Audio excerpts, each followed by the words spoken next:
infinity and beyond.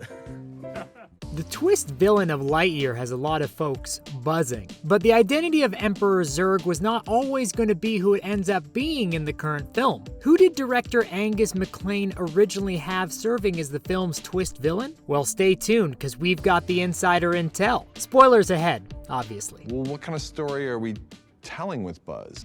Things could have been quite different. At one point in the film, Buzz finally comes face to face with Emperor Zurg himself. Or rather, and here comes the big reveal, Zurg Lightyear. Beneath the mechanized suit, Emperor Zurg turns out to be none other than Buzz from another timeline. An older, bitter version, voiced by James Brolin, from a future that's figured out how to use Buzz's fuel to travel through time. This Buzz did not learn the lesson about letting other people help. Instead of embracing others, this Buzz time traveled far into the future, put together a horde of mechanical soldiers, and traveled back to use young Buzz's hyperspeed crystal to fix everything. But originally this reveal was going to be quite different. Angus Maclane revealed for a while the team had thought instead of it being a different version of Buzz, it would have been Buzz Lightyear's biological father, a character the current version of the film does not spend any time on. Oh, you're a great dad. Yippee! Farewell.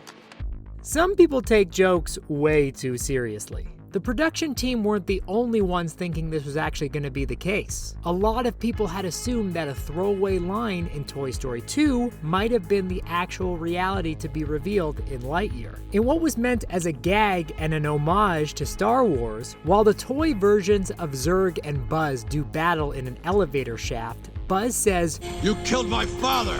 with Zurg revealing to Buzz, I am your father.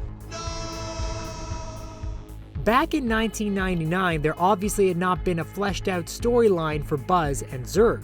And just to be clear, toys do not procreate, as far as we know. What?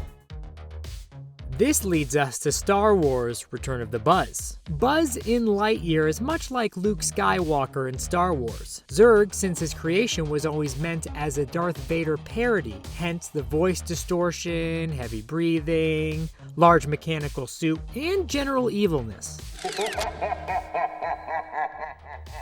But now that we're doing more serious films on the pair of characters, an update was needed. Angus Maclane also explained that the decision was made to not make Buzz Lightyear's father based on the sheer amount of time they would have needed to introduce Buzz's father, and build a story for him, while working within the constraint of a reasonable film runtime. If they had added Buzz's father, it would have also been pretty clear why they were doing it. As Maclane says, we were setting up all this backstory just so we could get to the dad. And when he is like, I'm your dad, you're like, yeah, I know, you just spent an hour talking about it. There's no surprise in that. We banged our head against that. Taking the Papa Lightyear out gave the film more time for other characters and action, as well as a more unified message for the film. Ready, Captain Lightyear? Ready as I'll ever be. One of the producers for Lightyear stated that the most interesting bad guys are just a few bad choices from not being the villain. And when you look at the choices that they're confronted by, you could say, oh, I could see making that choice. Those are the ones that make you think.